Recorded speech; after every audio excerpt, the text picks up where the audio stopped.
let's go ahead and talk about some NBA playoffs. So playoffs have been going for a little over a week now, I believe, and we've had some series happen, be done with, some sweeps.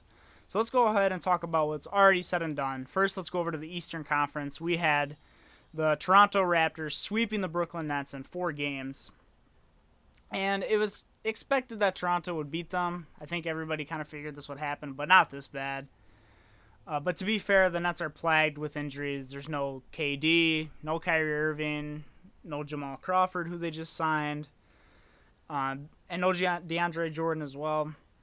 So they're basically playing with a skeleton crew out there, and this really wasn't a team that was looking to compete this year anyway. We all know that KD was going to be out this year with the Achilles injury he suffered in last year's finals against the Raptors. So next year will be the first full year we'll be able to see how good the Nets really are, how well they can compete against the top teams in the East. As for Toronto, they look great in this series.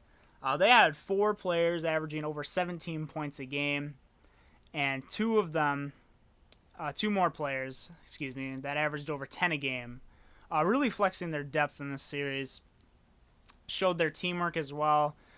And that last year, even with losing Kawhi Leonard, they had a lot of questions going into this year. How good are they actually without the likes of Kawhi Leonard on the team? And I think this series, they really proved, hey, we are here to stay in the playoffs. You will see us here for a very long time. Sorry about that. A little windy out. Notes are getting knocked over and whatnot. Fred VanVleet, man, that guy in the playoffs is something. In this series, he averaged 21 points, 4 boards, little under 8 assists on 52% shooting, and an absolutely absurd 56 3-point percentage on 8.5 attempts per game. And he's really turned into a sharpshooter for them, especially when they've needed him the most in these playoffs. And Pascal Siakam, Serge Ibaka, Kyle Lowry also had very good series. They had about 21, 19, and 17.5 points respectively. But VanVleet was the guy who really sort of took over in this series as kind of not unexpected per se, but Siakam is really the number one guy here, and it was pleasantly surprising to see Fred VanVleet do so well again in the playoffs. So it'll be interesting to see if the Raptors can keep this momentum going in the next series against the Boston Celtics, who swept the 76ers. This was a really shocking series. The Celtics looked great, and they didn't even have Gordon Hayward there, who has looked really good all year. They have a 3-headed monster in the form of Jason Tatum, Kemba Walker, and Jaylen Brown. They each averaged over 20 a game on at least 45% shooting. Love to see that from those guys. Jason Tatum especially looked the part, averaging 27 a game on just under 49% shooting, as well as shooting 45% from 3 on 7 3/4 attempts per game. If it wasn't clear already, Jason Tatum is a star in this league. And I think he's part of that next young wave of growing stars. Him, Luka Doncic, Ja Morant, Zion Williamson, guys like this. He is a part of this next wave.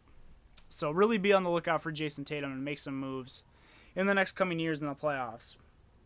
So while they played well, the Celtics had a great series. The Sixers couldn't do much of anything. They didn't have Ben Simmons here, but even then, they still just couldn't close out any games. Joel Embiid, the poor guy, he had a great series. He put up 30 a game, 46% shooting with 12 boards, also 1.5 steals and 1.3 blocks a game in there. And Tobias Harris, man, he just continues to disappoint for the Sixers after being paid a near max extension, only averaging 16 a game on a terrible 38% shooting. That's not what you want to see from your near max players. And the worst offender for him is that he only took 15 3-point attempts this entire series. He was specifically signed to be a floor spacer for Ben Simmons and Joel Embiid. This is why he was signed to the team, to space the floor out, take those threes when they're needed to. Instead, Joel Embiid took one more 3 in this series than he did. he let a center who was not very good at shooting threes outshoot him from outside the arc. Embiid was also more accurate as well, shooting 25% behind the arc, while Harris only shot 13% from three, making just 2 3-pointers the whole series, only shooting 3.75 a game. And, man, Tobias Harris is just really having a go at it. I really feel bad for the guy. He was paid the big money. Let's move on now. So far, at least, he has different series. Next being Miami and Indiana, getting swept in 4 games by Miami. And look, man, Miami has been one of the most fun teams to watch this year. They have a mix of hard-nosed vets with these young rising stars in the league. You have Goran Dragic, who's had a really good series, averaging a little under 23 a game on 48% shooting, draining 41% of his threes on 7.25 attempts a game. Jimmy Butler also proves again that he is such an underrated player in this league. He averaged a little under 20 a game on 40% shooting, which isn't spectacular, but he also added 2.5 steals a game, showing his defense, showing why he's one of the best defenders in the league. You also have young guns such as Tyler Hero and Bam Adebayo doing very well in this series, averaging 16.5 and 15 a game respectively, while shooting around 46 and 47% as well. Tyler Hero also shot about average from the three-point land, shooting 36% on 5.5 attempts a game. So while Miami did do very well, they were playing a Pacers team that didn't have Domantas Sabonis, who you could argue was their best player this year, made the All-Star team. But they had a very interesting story going for them, and that was TJ Warren. He went off when he got into the bubble initially. He earned runner-up for bubble MVP, losing out to Damian Lillard. And in the bubble seeding games, he averaged 28 points on 56.5% shooting, with an absolutely ridiculous 50% from three on around 6 attempts a game. This would lead him to posting a plus-minus of 8.9. And he really went insane at the beginning of the bubble, but he's sort of, and putting this in air quotes, cooled off in the playoffs, only averaging 20 a game on 47% shooting 36.8% from the three with 4.75 attempts per game. Other Pacer players did well, such as former Buck Malcolm Brogdon, still salty he's not on the team. He averaged 21.5 points a game, 4.3 boards, 10 assists, averaged a double-double this series. Oladipo, is good to see him back. He still doesn't quite look 100%. He only averaged a little under 18 points a game, 2.5 assists. And then Miles Turner also had a double-double in this series, averaging a little under 16 points a game, about 11 boards. But they really missed having Sabonis there.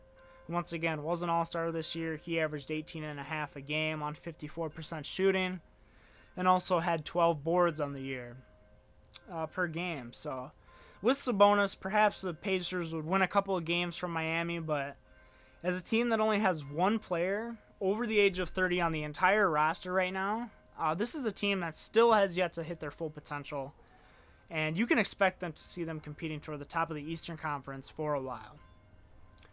So the last matchup in the East is the Bucks and the Magic, of which the Bucks currently have a 3-1 lead on the Magic. And after the Magic won Game 1, people had a lot of questions, a lot of doubts thrown at this Milwaukee team. A lot of shade being thrown, saying there's no way, how can you even lose to the Magic?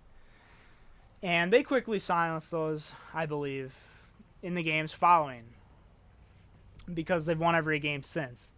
So after that first game loss, the Bucks have since beaten the Magic in the next matchups by 15 points, then 14 points, then 15 again. And Giannis has really looked the part of the back-to-back MVP. He's posting 31 points a game, shooting a little under 58%. He's also 35% from three-point land with 5 attempts a game. That's kind of a scary sight to see. Also putting up a little under 16 boards a game. Also averaging a little under 7 assists a game, which is very good for him. As well as Giannis doing well, this team has played a very deep lineup. They have 10 guys who play over 13 minutes a game. And as per usual this year, they still have the best defense in the NBA, prioritizing locking the paint down, only giving up an average of 27 points in the paint during the postseason, as well as holding the third best defensive rating at 102.9. Defensive rating is the amount of points scored per 100 possessions. 102.9 is pretty dang good. However, with all the stuff that's been going well for them, they do have one question mark for the rest of the playoffs. And this was the same case last year. And that question mark is Chris Middleton. Coming into the year, the Bucks extended Chris Middleton with a near max contract of 5 years, $177 million. And this is a very similar situation to Tobias Harris, where many questioned the contract, but people understood it because Milwaukee didn't have much cap space to sign other players, and being in a smaller market, they may not have been able to attract a big free agent such as Kemba Walker, for example. And he played really well in the regular season. He had a line of a little under 21 points a game, 6 boards, about 4 assists on a near 50-40-90 year, missing out on the field goal percentage at 49.7%, very close to the 50-40-90. However, in the playoffs, just like last year, he has not looked the part. He's averaging 13.5 points a game, which is really low because of a really terrible 2-point game too. But his percentages have also been really bad. He's been posting 33.9% field goal percentage and 37.5% from 3, which is pretty decent still, but nowhere near what he was shooting in the regular season. So I believe that the Bucks will close out the series in the next game, but Chris does need to play better nonetheless. So while his Game 3 performances were better, he still needs to improve his shooting in the next coming rounds if the Bucks want to win the title against some very stingy perimeter defenses that they will go against in the West in the finals, or even against Toronto if they meet up against them. So now that all the current running series in the East are all caught up, let's go over some of the predictions for the next couple of rounds. First, let's go Milwaukee Bucks versus Miami Heat, which is my projected, or not projected, basically at this point, that's what the matchup's going to be. Sorry, Orlando, I'm not really giving you a chance here.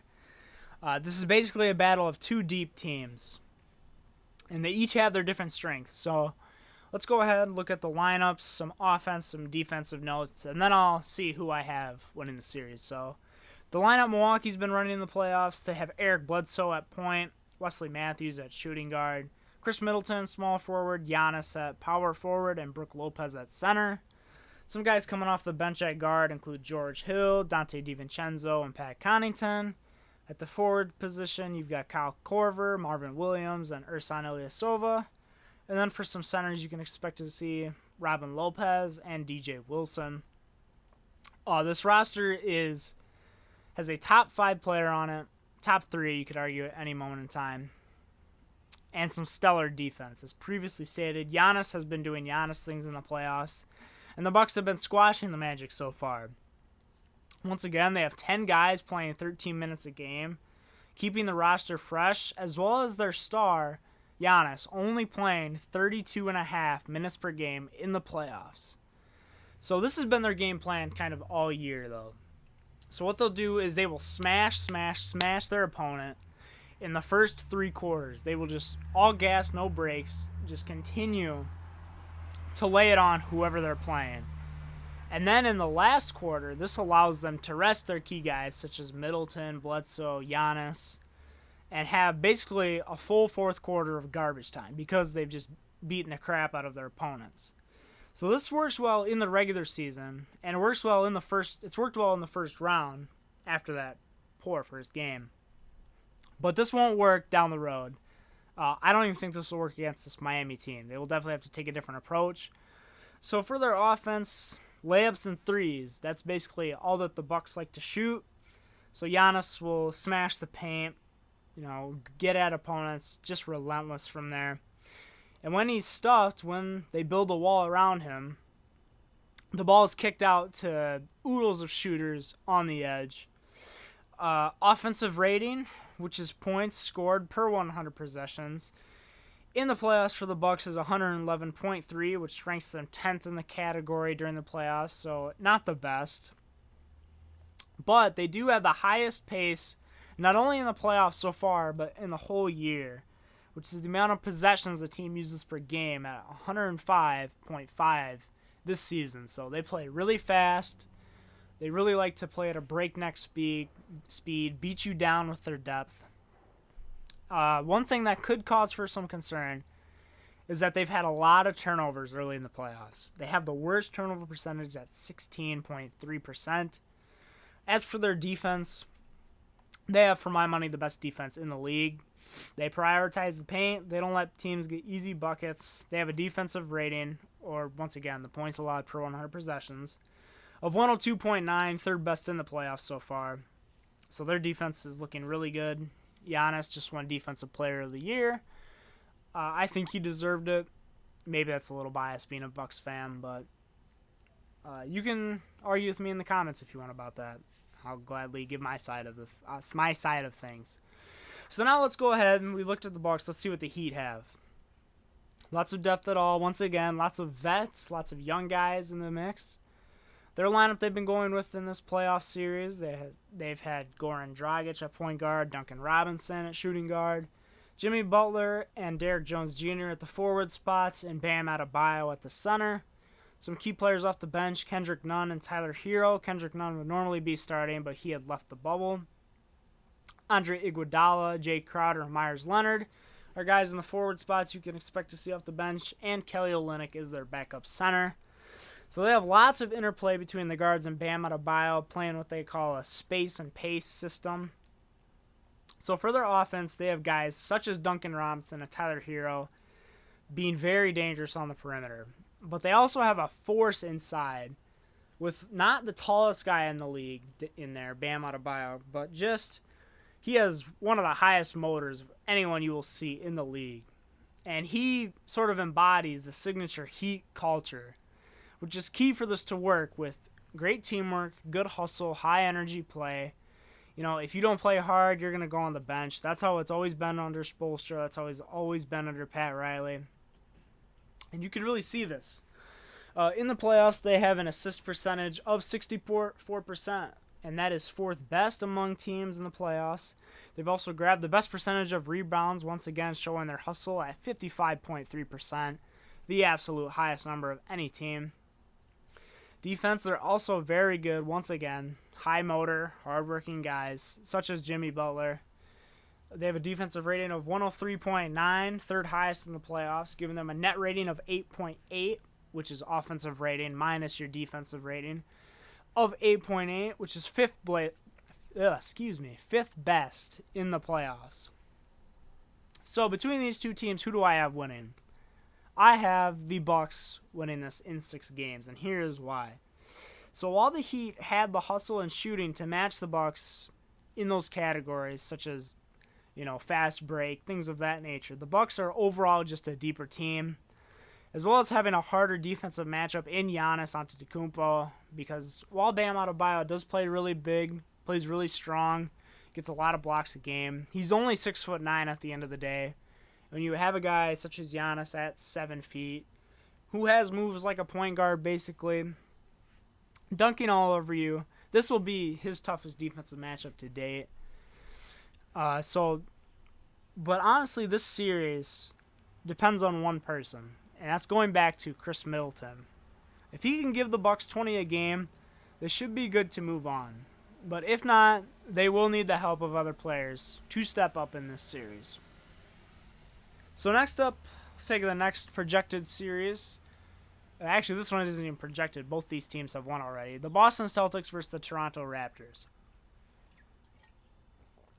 So this could potentially, besides one other series we'll talk about a little later down the line, the most exciting series in the playoffs. You have 2 rising stars in Pascal Siakam and Jason Tatum facing off.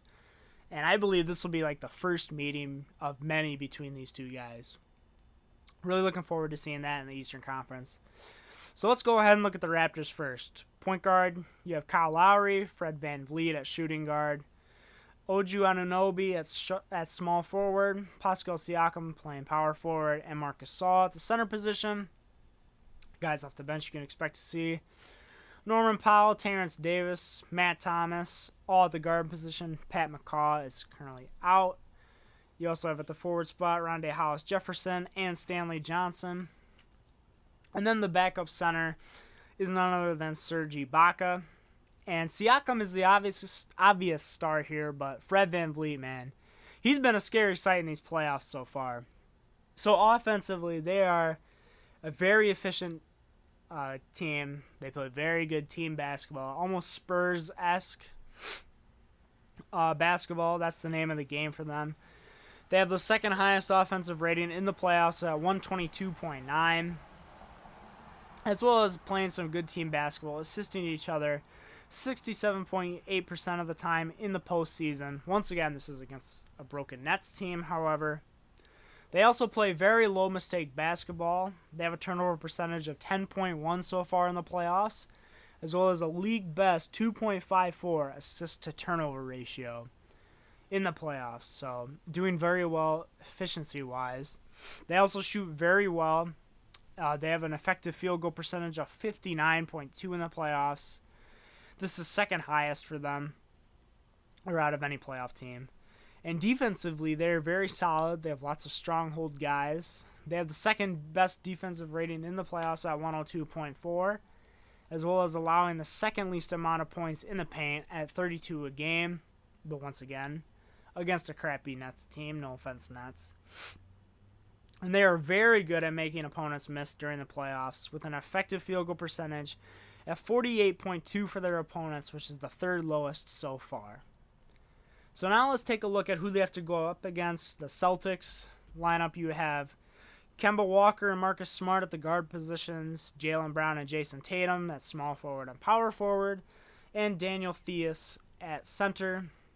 Coming off the bench, you've got Brad Wanamaker and Romeo Langford at the guard positions, Grant Williams and I'm so sorry, very bad at pronunciations. Oele. I really hope I pronounced that right. I told someone, I think my dad told me, I'm really bad with pronunciations in this, and I need to work on it. Obviously, I didn't work on it at all, so very sorry about that, Semi. You also have at the center spot Enes Kanter and Robert Williams III. So they have, as previously mentioned, three-headed monster, normally four with Hayward, but he is out, of Kemba Walker, Jason Tatum, and Jaylen Brown. Each of these guys can drop 20 a game every night. So offensively, while they are hurting without Hayward, they still are plenty capable after the switch from Kyrie Irving to Kemba Walker. They have the fourth best offensive rating in the playoffs at 117.2, but they also play lots of ISO ball at a lowly 48.7 assist percentage. Shooting hasn't been the best in the playoffs at an effective field goal percentage of 52.3, which is best for 13th out of everyone in the playoffs right now. However, they do keep the ball out of other teams' hands with a turnover percentage of just 11%, which is good for third best. Defensively, very solid on the perimeter with some solid interior defense as well. Defensive rating of 105 in the postseason, placing them fifth overall, giving them a net rating of 12.3, which is second best. They are the best at making opponents miss so far, with an opponent effective field goal percentage of 44.3, which is currently the best rating against any team. So while this may be a very hard matchup to gauge, with two very young faces of the league potentially coming up, my pick is Toronto in 7. So this will be a very close series. You have the big three from the Celtics who will put up a lot of points, but the Raptors simply have the better perimeter defense to contest with these guys. You've got Pascal Siakam, who can be very good when he's out there. Fred VanVleet's shown some solid defense in the past. So the Raptors also have this championship mentality. They were here last year, and I think that they have largely proven their doubters wrong so far. So that is why I have Toronto winning in 7. So next up, let's look at the Eastern Conference Finals, a rematch of last year's Bucks versus Raptors. And this is, once again, second year in a row of these two meeting, and this should be very exciting. So matching up, as previously stated, the Bucks are a very deep team, arguably the best player in the league at any moment, with the best defensive unit in the league. And the Raptors have a championship experience to get past the Bucks and have a proven formula to beat the Bucks by building a wall around Giannis in the paint, literally not letting him in. So even without Kawhi, this will be a very tough matchup, and both teams can go to the finals, but only one of them can. And my choice is the Bucks in 7. Here's why. So the Bucks defense is built to make teams shoot tough shots, such as mid-ranges and floaters. Last year against the Raptors, they were going up against who is the best mid-range shooter in the league in Kawhi Leonard. And as good as the Raptors are this year, they do not have Kawhi, who is there to help them with this. Also, I'm not sure if the Raptors' interior defense can be good enough for 4 games to keep Giannis at bay, especially with an excellent defender in Kawhi Leonard also missing from this meeting. So once again, I have the Bucks winning in 7, moving on to the finals. So now, let's go ahead and look over at the Western Conference, and let's start with the most recent matchup at the top of the playoff tree, if you'll call it, the Lakers versus the Blazers.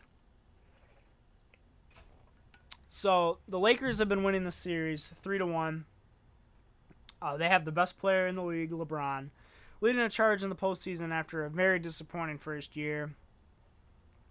They've been playing very well. Their lineup looks like you have LeBron running the point.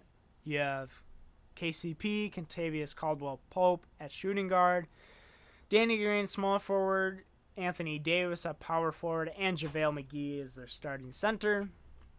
Some bench players also, they have Alex Caruso, J.R. Smith, Dion Waiters, and Quinn Cook. Wow, that's a meme team in itself, as well as Kyle Kuzma and Markieff Morris at the forward spots, and Dwight Howard as their backup center. So once again, best player in the league, and another top 10 player in the league in Anthony Davis, to carry what is actually a fairly deep roster on paper. They have 11 guys playing 10 or more minutes a game, but only 4 players are averaging more than 10 points a game. But I mean, when you have LeBron and AD on the floor, do you really need that many guys to give you good averages a game? So that makes sense there. So they're surprisingly a team that shares the ball a decent amount. They assist each other 62% of the time, and they have an assist ratio, or the amount of plays that end in an assist, at 18.1, which is best for third in the league. So even with an outlier 10-point game, LeBron has still been doing great in this series, posting a triple-double average with 25.3 points per game on 55.7% shooting, and an insane 42% shooting from 3 at 5.25 attempts a game. Also posting 10.3 rebounds and assists per game, having a stellar series. And AD has also been great, posting 26.5 points per game on 52% shooting. Only shooting 25% from 3, only on 2.5 attempts per game, though. Getting 9.5 boards a game with a solid 4.3 assists per game, as well as being solid on defense, posting a defensive rating of 97, which is second best on his team, with 1.5 steals a game and 2 blocks a game in this playoff series, finishing second for Defensive Player of the Year as well for the regular season awards. And everyone else has been doing their part, complimenting AD and LeBron nicely, basically staying out of their way. One cause for concern could be their shooting, as they're 9th in the playoffs at 53.4%, with a 56.3 true shooting percentage, which is only 12th best in the playoffs so far. Defensively, this is one of the best units in the league, especially in the paint with those big bodies and JaVale McGee and Anthony Davis, and whenever LeBron is in there. They have the best defensive rating in the playoffs so far. at 102.2 and a third best 10.9 net rating overall. So they really don't allow points to score in the paint much with those big bodies, once again, averaging 36.5 opponent points per game in the paint. Fourth so far in the playoffs. And they also put a lot of pressure on their opponents, averaging 8.3 steals and 6 blocks a game, which is best for third and first, respectively. Now, for the Portland Trailblazers, basically Dame, CJ, maybe Nurkic, maybe Melo, but everybody else is kind of obsolete in this series. Dame and CJ have been doing a lot of the heavy lifting for the squad. They both have usage rates of over 25%, and they both have 20 points per game they're averaging. Not much to say there. Defensively has been kind of non-existent with this Portland team. They've got a rating of 113.2, which is 10th out of 16, and they can't grab a board to save their lives with this defense. They have a defensive rebound percentage of 68%, which is the absolute worst in the playoffs. So if you couldn't tell already, I have the Lakers closing this series out. They're just too good, too many big bodies, too many playmakers, and the Blazers are just too bad on defense to catch up. And also, it's Damian Lillard has left the bubble. He's going to get rehab, so they won't have Damian Lillard in that final game. So say what you will about CJ McCollum, he's a great player. He can't put up 50, I don't think, against this Lakers defense. So with that in mind, I have the Lakers winning in 5 games. So let's go ahead and move to the other side of the bracket. We have the LA Clippers versus the Dallas Mavericks, who, as of me writing the notes for this, the Clippers went 3-2 up. So I'm actually kind of glad I did this a little later, because this game 5 gave me a lot of faith in the Clippers. So the major concern with them so far in this series was Paul George. He's been doing terrible in the playoffs, as he sadly did last year as well. However, in this Game 5, he sort of had a reawakening, if you will, putting up 35 points on 66% shooting, and he went an absurd 50% from 3 on 8 attempts. He really got into a groove early so he could take over, and everything else sort of fell into place with the rest of the team playing well, as they have in the series so far. And because of this, the Clippers stomped the Mavericks, winning 154-111. And at the same time, though, I really do feel bad for the Mavericks, because they looked pretty good up to this point, with Luka Doncic having an insane Game 4 on a bad ankle. However, without Porzingis in this game, the Mavs looked like they really couldn't stop anything inside on defense. And Luka didn't have that pressure taken off of him offensively with Porzingis in the game, even though we still put up 22 points, 8 rebounds, 4 assists. So after seeing this past game and how much it's taken for Luka and for the Mavs in general to beat the Clippers, and how much effort they've had to put into it, even without Paul George doing very well, I have the Clippers winning the next game, cementing the series in 6 games. So the game that was on before that last night when I watched this was the Denver Nuggets versus the Utah Jazz, who got beat to force Game 6. And the Nuggets have needed Jamal Murray to save them this series, and boy, has he done so. He put up 42 tonight in a must-win game. Unfortunately for the Nuggets, it's more of a story of injuries, kind of like last year. Injuries have really hindered their ceiling in these playoffs. Guys such as Will Barton and Gary Harris are currently out. But for as good as Denver has been on offense, their defense has been absolutely atrocious. They've had a defensive rating of 127.4, which is easily the worst of anyone in the playoffs so far. And as for the Jazz, they've really got the exact same things happening with a defense that has not been too good this series with a rating of 119.7, but they've had a stellar, killer offense. Easily the best so far in the playoffs against a terrible Nuggets defense. Posting a 127.9 offensive rating against them, better than anyone by 5 whole points. So as per usual, Donovan Mitchell has been really the catalyst for this team, putting up multiple 50-point games this series. But what's really saved them is Mike Conley stepping up. He had a really disappointing season before the bubble, and he's now averaging 26.5 a game in this series with 4 assists to go with it. Jordan Clarkson is also another guy who's had a really good sixth man coming off the bench, putting up almost 20 a game from there on 50% shooting. Very good from him. So this, along with their good on-ball defense, I feel will propel them to win one of the next 2 games against the Nuggets. Winning the series in what is, you can consider an upset, but with the injuries that the Nuggets have, I could see someone justifying it as being an even series. So the last series with games to play on this side of the bracket in the Western Conference is the Houston Rockets versus the Oklahoma City Thunder.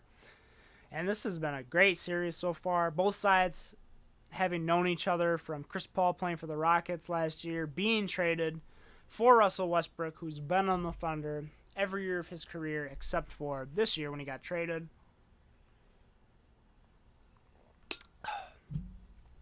The Rockets have really made their micro-ball experiment work, which is very surprising, even though Russell Westbrook is out for a time period that no one really knows how long he'll be out for. But they're expecting to return sometime this series. So they rock a lineup of Daniel House and James Harden at the guard spots, Eric Gordon at small forward, Robert Covington at power forward, and PJ Tucker at center. Poor man. Bench players: Austin Rivers and Ben McLemore coming off the bench at guard, Jeff Green, Damari Carroll, and Luke Richard and Ba Mute, who is out with a knee injury, will be coming back whenever at the forward position. And then for their centers, they have backing up just basically some random forward. Doesn't really matter. It's micro ball. You don't really have a center. So offensively, they're still just as analytical as ever under Mike D'Antoni. They have 59.5 of their field goal attempts coming from behind the arc this postseason, which is 9 percentage points more than the next closest team, who is the Brooklyn Nets. This leads them to missing a decent amount of shots, which holds them back from the truly elite marks rating-wise on offense and percentage-wise against playoff teams. They ranked 9th at a 112.1 in offensive rating, and a true shooting percentage at 57.8, ranking 8th of playoff teams. However, they are also very careful with the ball this postseason, giving it up a little under 11% of the time, ranking best in the playoffs. Somehow, defensively, they haven't really collapsed at all, even under this micro ball experiment.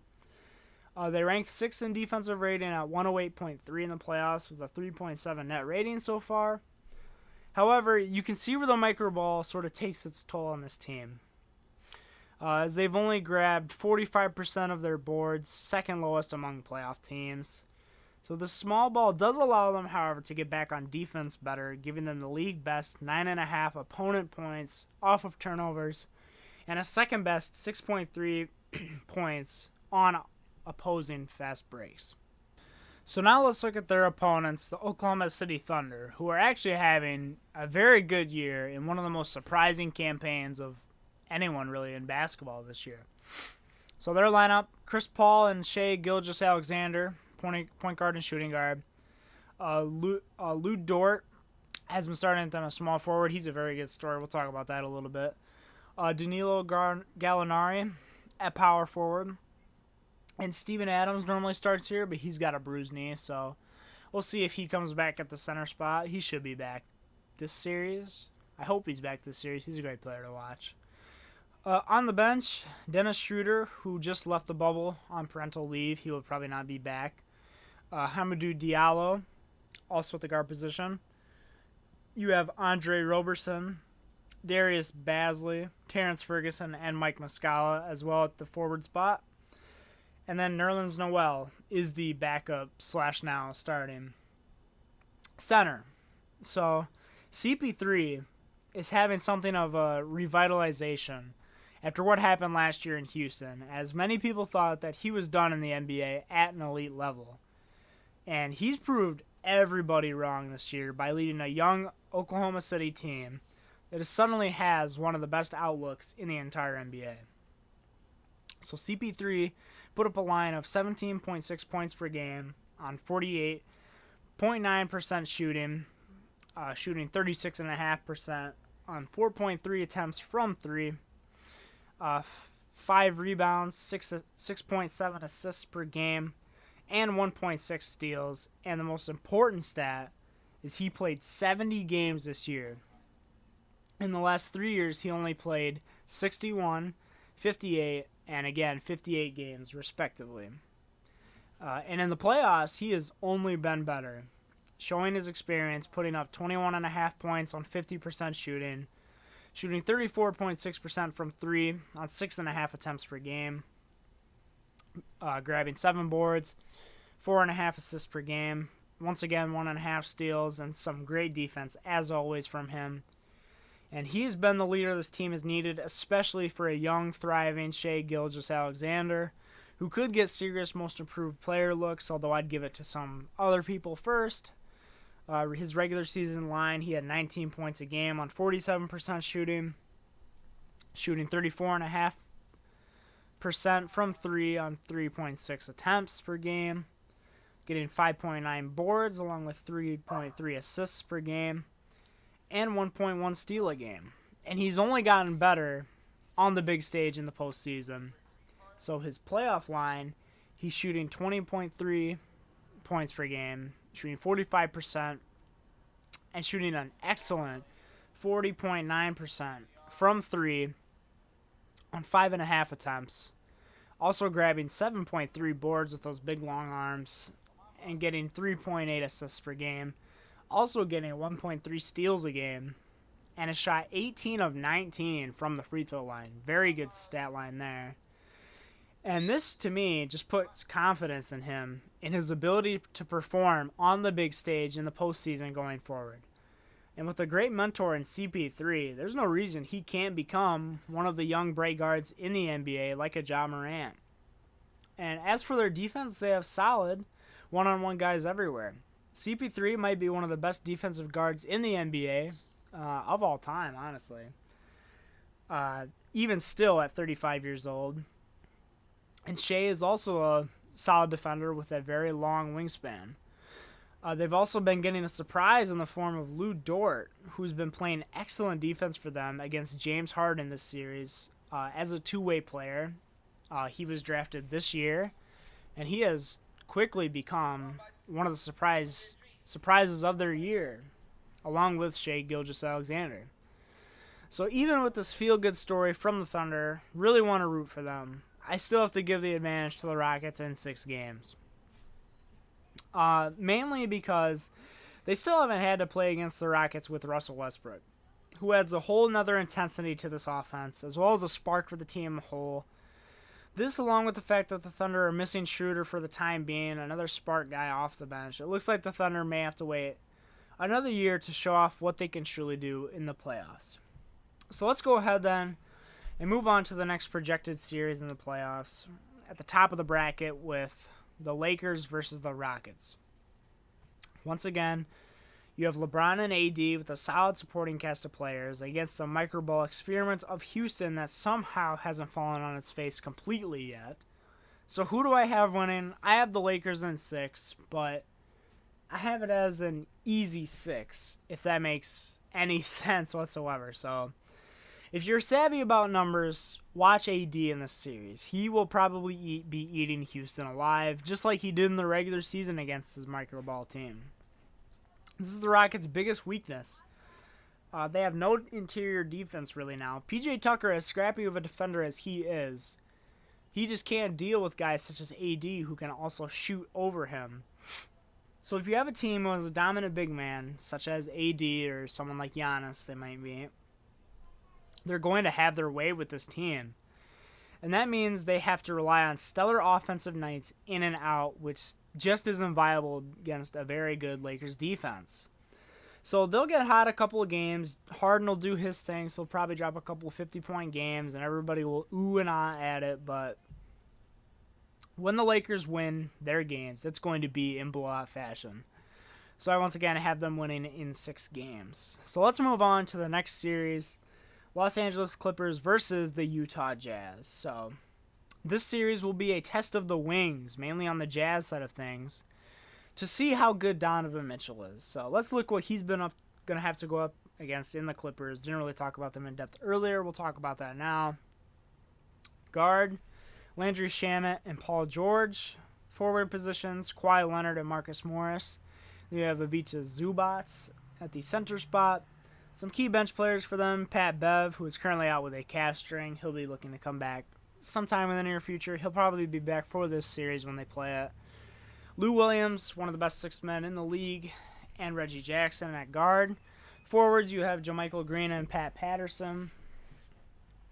And then also at the center spot, you have Montrezl Harrell, who is also up for that 6th man of the year. Kind of crazy. 2 guys on the same team up for 6th men of the year, number 1 and 2. So this Clippers team is very deep, with the best, for my money, the best playoff performer in the game currently. Besides maybe LeBron James. You can make the case for him or Kawhi, but this is a team that is very unconventional. They have a lot of iso ball, a lot of mid-range shots. Their big men can't really shoot. And you can see this. In the playoffs, they've only shot 39.8 of their shots from the three-point arc, ranking them 13th of 16 teams.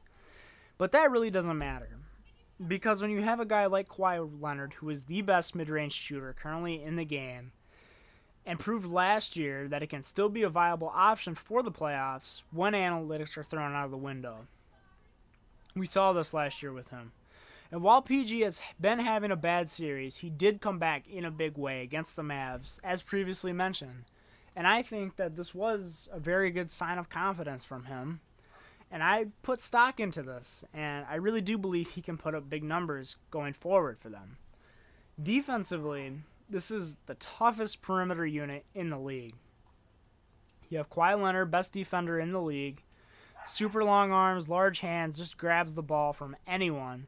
PG-13 is an elite one-on-one defender as well.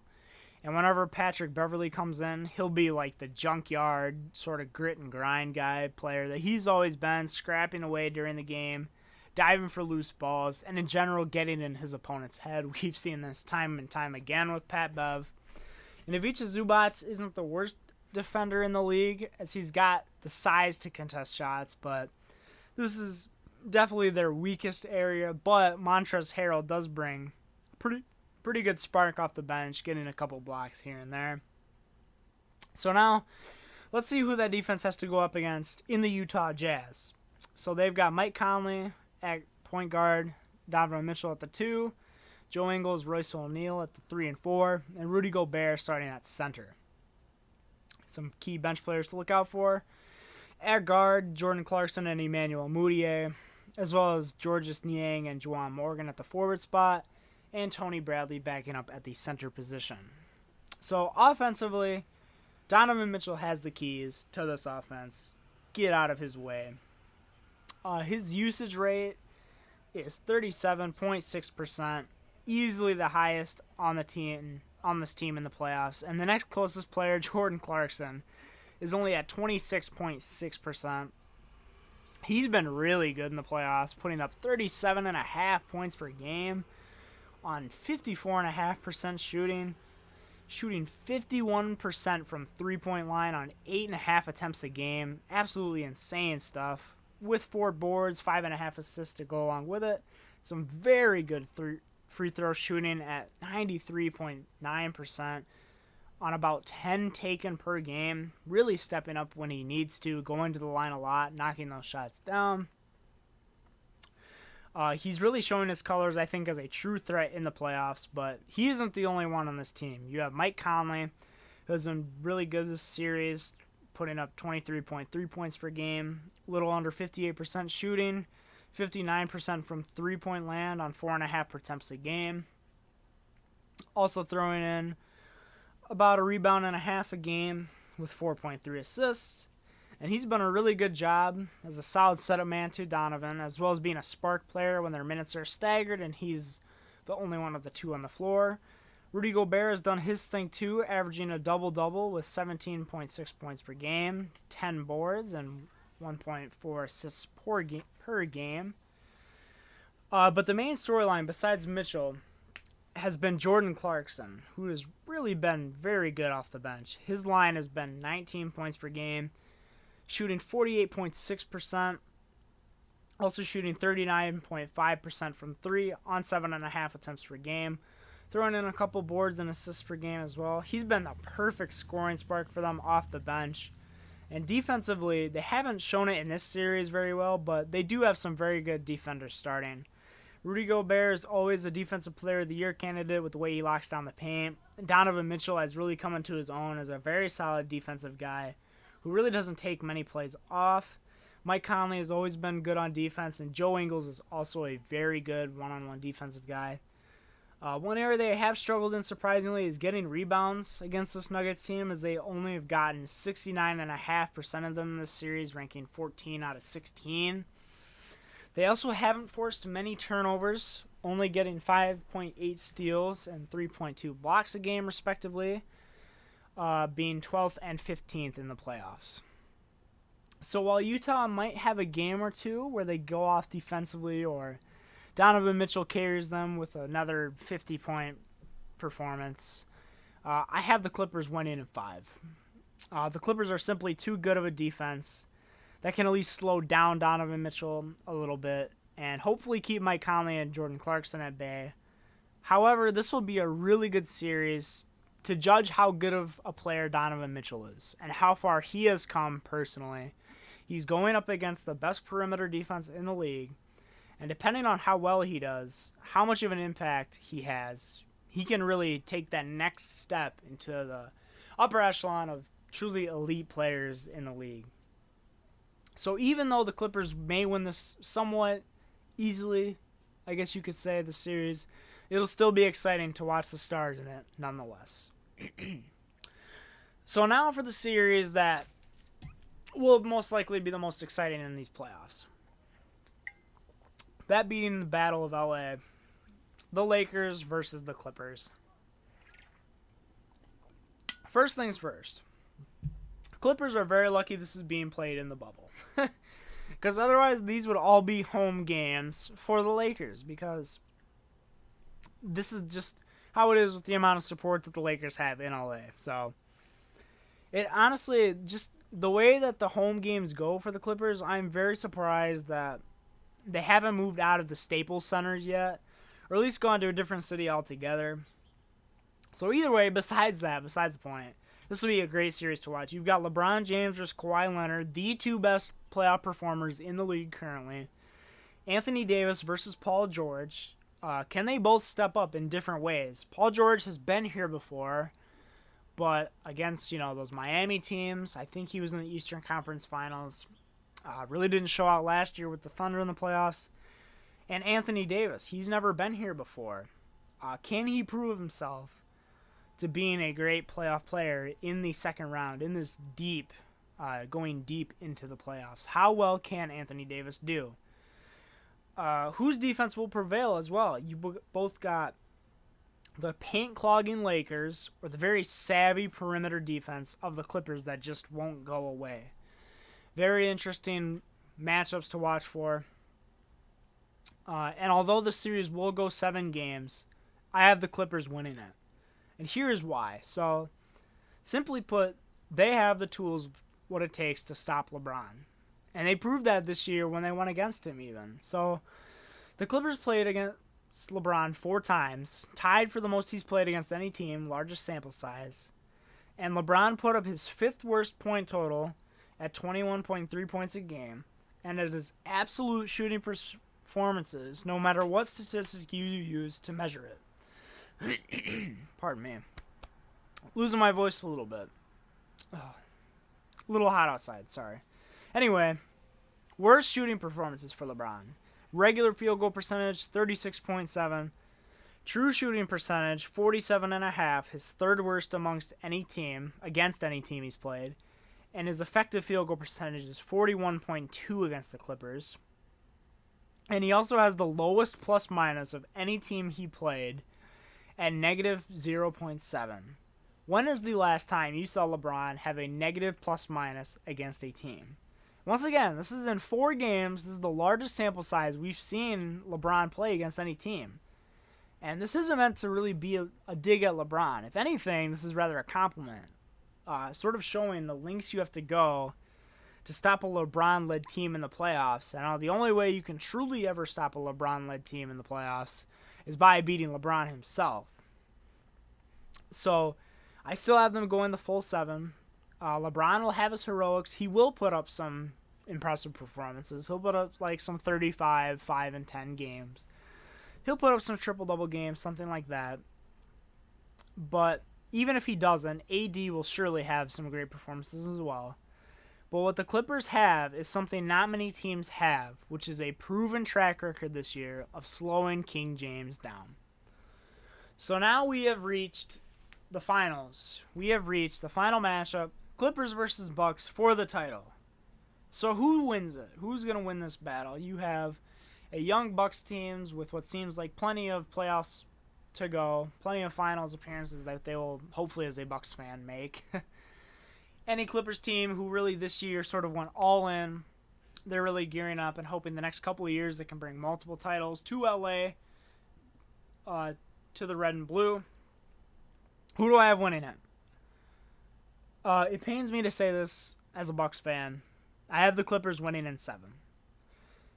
So I believe the Clippers will have a slightly easier this series than they did against the Lakers. I think that the Lakers will be their toughest matchup, and here's why. The Bucks have Giannis as their main option to drive in the paint, and not many teams can stop that. Basically, no one has been able to stop Giannis this year, right? We've seen the numbers he's been able to put up. But what teams who play the Bucks need to realize is that they need a couple of things to win against the Bucks. You need a good perimeter defense to deal with when Giannis kicks it out, and he will eventually need to kick it out if you play solid enough interior defense and build a wall, as we've seen with Toronto. And great mid-range shooting. And the Clippers have both of these. They have Kawhi Leonard, as previously stated before, who is, bar none, the best mid-range shooter in the NBA. And the Bucks defense likes to force teams to take analytically bad shots, such as mid-ranges and floaters. And this is why they allow three-pointers to be shot, because statistically you have a lower percentage of making them the further out you get. That's why they stack the paint so much, so you can't get easy layups and dunks and things of this nature. But it just so happens that the mid-range is Kawhi's favorite shot.